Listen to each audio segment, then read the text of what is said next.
सभी को मेरा नमस्कार। स्वागत है आपका अपने YouTube चैनल प्रवीण ढूंढुआ में। फिर हाजिर है बड़ी अपडेट के साथ। इस वीडियो में बड़ी अपडेट जुड़ी हुई साथियों, हरियाणा में सभी प्रकार के कच्चे कर्मचारियों के लिए और खास तौर पर उन कर्मचारियों के लिए जो बार बार हमारे पास मैसेज भी करते हैं कि जो हरियाणा में जो सुरक्षा एक्ट लाया गया है और 0 से 5 साल वाले कर्मचारी क्या उसमें ऐड हो पाएंगे।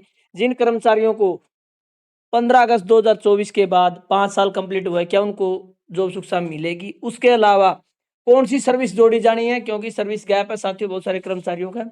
तो कौन सी सर्विस यहाँ पर जोड़ी जाएगी? साथ में जो सबसे बड़ा प्रश्न है, बार-बार हमारे पास कमेंट भी आ रहे हैं, यूनिवर्सिटीज़ पर बड़ा खुलासा हुआ है। यानी जो हरियाणा में यूनिवर्सिटीज़ है, चाहे वो कुरुक्षेत्र यूनिवर्सिटी है या एमडी यूनिवर्सिटी है, इन सभी कर्मचारियोों को क्या जॉब सुरक्षा लाभ मिल पाएगा?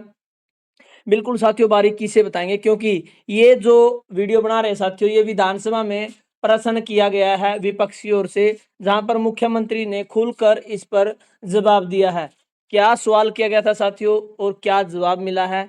क्योंकि जो बात विधानसभा में कही जाएगी साथियों, ऑन रिकॉर्ड होती है। ये नहीं है कि कोई भी बात वहां पर कोई कह दे। जो विधानसभा में सवाल किया जाता है, जो उसका उत्तर होता है साथियों, वो सही माना जाता है। तो इस वीडियो में साथियों 2 से 3 जो क्वेश्चन किए गए, उन पर आपके सभी प्रकार के डाउट क्लियर हो जाएंगे। चाहे वो 0 से 5 साल वाले हरियाणा कौशल रोजगार निगम के कर्मचारी उनको लेकर हो, या सर्विस कैसे जोड़ी जानी है, यानी पुराना एक्सपीरियंस किस किस का काउंट होगा।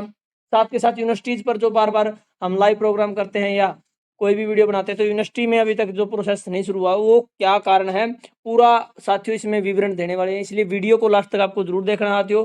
बार बार आप कमेंट करते हो, तो आप सभी की इच्छा पर ये वीडियो तैयार कर रहे हैं, तो हर एक पहलू पर नजर रहेगी, तो आपको वीडियो बिल्कुल स्किप नहीं करनी है। साथ के साथ हमारा टेलीग्राम का ग्रुप जरूर ज्वाइन कर लेना, लिंक आपको इसी वीडियो के डिस्क्रिप्शन में मिलेगा। चलिए दिखाते हैं साथियों विधानसभा के मानसून सत्र की पूरी कार्रवाई।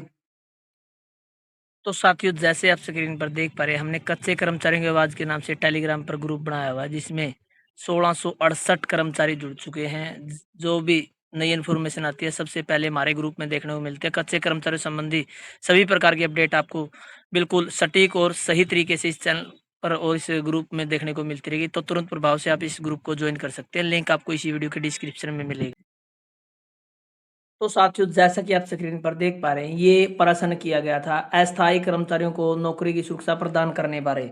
यानी इस प्रकार से प्रश्न किए जाते हैं। 32 नंबर प्रश्न था जो किया गया था श्री चंद्रमोहन पंचकुला एमएलए, यानी जो चंद्रमोहन जी एमएलए हैं विपक्ष से, उन्होंने प्रश्न किया था। तो इस संबंध में पूरी डिटेल आपको देने वाले हैं। क्या मुख्यमंत्री कृपया बताएंगे कि पॉइंट नंबर 1 है साथियों, प्रश्न नंबर जो बता दें आपको, क्या अस्थायी कर्मचारियों को नौकरी सुरक्षा प्रदान करने का कोई प्रस्ताव सरकार के विचाराधीन है, तथा उक्त लाभ के कब तक शुरू किए जाने की संभावना है, तथा क्या 5 वर्ष से कम सेवा वाले अस्थायी कर्मचारियों को भी इसके दायरे में लिया जाएगा। तो 2 पॉइंट यहाँ पर क्लियर हो गए साथियों। एक वीडियो हमने पहले ही बनाई थी कि जॉब सुरक्षा को लेकर फिलहाल क्या चला हुआ है, उसकी हमने आप सभी को बता दो ऑनलाइन पोर्टल की। साथ के साथ यहाँ पर जो इसी प्रश्न में बताया कि जो 0 से 5 साल, यानी जिन कर्मचारियों को 5 साल से कम समय हुआ है, क्या वो भी जॉब सुरक्षा में शामिल होंगे। उसके अलावा दूसरा जो प्रश्न है साथियों, क्या अन्य सरकारी विभागों या विश्वविद्यालय जैसे कुरुक्षेत्र विश्वविद्यालय, जहां इन अस्थायी कर्मचारियों ने पहले काम किया है और ईपीएफ में योगदान दिया है, की सेवा अवधि वर्तमान सेवा में गिनी जाएगी। तो ये 2 क्वेश्चनों में साथियों इतने सारे प्रश्न हैं जिनके आपको हल मिलने वाले हैं। तो इन सभी प्रश्नों का उत्तर क्या दिया मुख्यमंत्री ने, एक बार वो आपको दिखा देते हैं। श्री नायब सिंह सैनी मुख्यमंत्री हरियाणा महोदय, क नंबर जो प्रश्न है साथियों, जिसमें हरियाणा संविदात्मक सेवा सुरक्षा सेवा की सुनिश्चितता अधिनियम 2024 की 2024 का 17 नंबर एक्ट था कि धारा 10 की उपधारा द्वारा प्रदत्त शक्तियों का प्रयोग करते हुए इस अधिनियम के उद्देश्यों को पूरा करने के लिए हरियाणा संविदात्मक कर्मचारी सेवा सुनिश्चितता नियम 2025 को हरियाणा के ई गजट के माध्यम से दिनांक 5/8/2025 को अधिसूचित किया जा चुका है।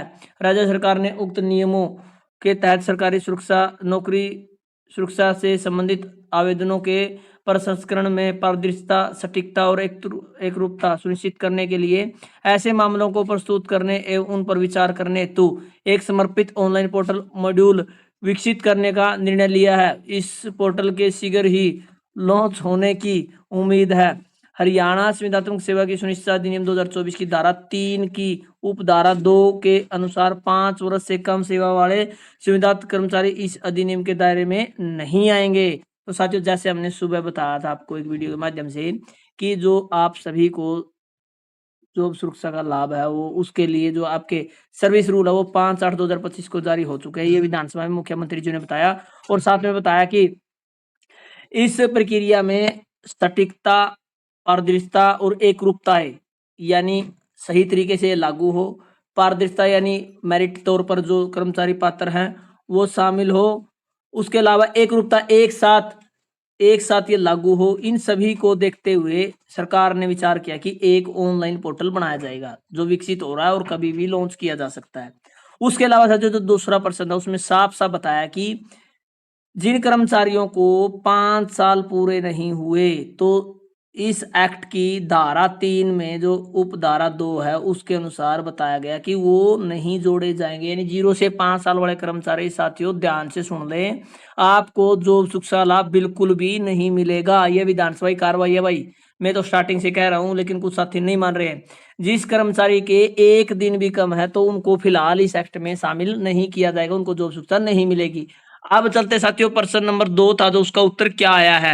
हरियाणा संविदात्मक कर्मचारी सेवा की सुनिश्चितता नियम 2025 की धारा 3 की उपधारा 3 के तहत हरियाणा सरकार किसी विभाग में आंशिक रूप से तथा हरियाणा सरकार के अधीन किसी बोर्ड निगम प्राधिकरण में किसी पद पर की गई सेवा को 5 वर्ष की संविदा सेवा निर्धारित करने के प्रयोजनार्थ गिना जाएगा। यानी यहाँ पर बताया गया साथियों एक्सपीरियंस को लेकर, यहाँ पर साफ साफ बताया गया कि जो आपका एक्ट आया है उसके अनुसार धारा 3 में बिल्कुल साफ साफ लिख रखा है, यदि आपने किसी बोर्ड में निगम में प्राधिकरण में काम किया है तो आपका वो जो आपका एक्सपीरियंस है वो 5 साल की सर्विस में काउंट किया जाएगा और आपको जॉब सुरक्षा मिल जाएगी। तदनुसार अन्य सरकारी विभागों में की गई सेवा अवधि को 5 वर्ष की सरकारी सेवा निर्धारित करने में प्रयोजनार्थ गिना जाएगा। यानी आपने यदि अन्य किसी सरकारी संस्था में काम कराया है तो आपका 5 साल का जो एक्सपीरियंस है वो पुरानी जो आपकी सर्विस है वो जोड़ी जाएगी। हालांकि यहाँ पर पॉइंट आ जाता भाई, हालांकि कुरुक्षेत्र विश्वविद्यालय जैसे राज्य विश्वविद्यालयों में सेवा अवधि के संबंध में जहां ऐसे अस्थायी कर्मचारियों ने पहले काम किया हो और ईपीएफ में योगदान दिया हो, यह स्पष्ट किया जाता है कि हरियाणा संविदात्मक कर्मचारी सेवा की सुनिश्चितता अधिनियम 2024 की धारा 2 के तहत सरकारी संस्था की परिभाषा के अनुसार केवल सरकारी विभागों, बोर्ड, निगम या प्राधिकरण के जो संविदात्मक कर्मचारी ही उक्त अधिनियम और नियमों के तहत लाभ के लिए पात्र है। इसलिए राज्य विश्वविद्यालयों में की गई संविदा सेवा को उक्त अधिनियम और नियमों के तहत लाभ के लिए नहीं गिना जाएगा। साथियों यहाँ पर बड़ा झटका हो गया भाई। यानी ना तो आपने पहले मान लीजिए आज आप किसी सरकारी कार्यालय में काम कर रहे हैं और आपने किसी यूनिवर्सिटी में काम किया है कभी भी और पुरानी सेवा का आपको लाभ लेना तो वो आपको पुराना एक्सपीरियंस का लाभ बिल्कुल भी नहीं मिलेगा। तो यहीं पर 2 पॉइंट क्लियर हो जाते हैं। ना तो भाई यूनिवर्सिटियों में फिलहाल के लिए जॉब सुरक्षा एक्ट लागू होगा क्योंकि ये बिल्कुल लिखित में दे दिया गया है भाई। पहले हम कह रहे थे कि अमेंडमेंट होने वाला है, ये बात भी चली थी, मीटिंग भी हुई थी जिसमें बताया था कि यूनिवर्सिटीज के लिए फिलहाल अमेंडमेंट किया जाएगा। तो अब तक जो जॉब सुरक्षा एक्ट 2024 आपका आया है या अमेंडमेंट एक्ट 2025 आया है उसमें फिलहाल आपका पुराना एक्सपीरियंस भी नहीं जोड़ा जाएगा जो आपने यूनिवर्सिटीज में काम किया है। केवल यहाँ पर बताया गया साथियों जो कर्मचारी किसी सरकारी विभाग में, बोर्ड में, निगम या प्राधिकरण में काम किया है तो वो जोड़ा जाएगा और वो ही कर्मचारी पात्र है। तो यूनिवर्सिटीज वाले कर्मचारी बिल्कुल ध्यान दे भाई, फिलहाल के लिए आप पात्र नहीं हो जॉब सुरक्षा के लिए। दोबारा से बता दूं भाई, आप बिल्कुल भी पात्र नहीं है, आपका पुराना जो एक्सपीरियंस है वो भी नहीं जोड़ा जाएगा। तो सरकार ने साथियों ये सही नहीं किया क्योंकि इन्होंने भी तो काम किया और यूनिवर्सिटीज भी तो सरकारी है। हाँ उनका स्ट्रक्चर अलग हो सकता है लेकिन साथियों ये जोड़ा जाना बहुत जरूरी था। तो इस बारे में साथियों आपने स्पष्ट जानकारी ले ली है। 2 प्रश्न थे, एक तो था भाई कब तक आपको जॉब सुरक्षा लाभ मिलेगा और 0 से 5 साल वाले कंप्लीट होंगे कि नहीं होंगे, तो दोनों का जवाब दिया। कुरुक्षेत्र जैसी यूनिवर्सिटी है जो विश्वविद्यालय इनके स्थायी कर्मचारी पहले करिया काम करे तो ईपीएफ बेस संकट है तो आपको बिल्कुल भी भाई लाभ नहीं मिलेगा, ना आपकी वह सर्विस जोड़ी जाएगी। तो फिलहाल आप सभी के मेरे ख्याल से प्रश्न क्लियर हो गए होंगे। आप सुबह बहुत सारे साथी कमेंट कर रहे थे तो प्रस्तुत किया हमने बिल्कुल साथियों, आप देख पा रहे हैं, आप सभी का संशय दूर किया है। वो प्रश्न सीधा हम लेके आए हैं, अन्यथा आज न्यूज़पेपर में भी आए लेकिन ये विधानसभा में एज इट इज प्रश्न पूछा गया था और यही उत्तर है। तो इस बारे में आपका क्या मानना है साथियों, पूरी डिटेल से हमने बता दिया। आप कमेंट करके हमारा टेलीग्राम ग्रुप हमें हमें आप भेज सकते हैं। तो धन्यवाद साथियों, वीडियो देखने के लिए। आपका दिन शुभ हो।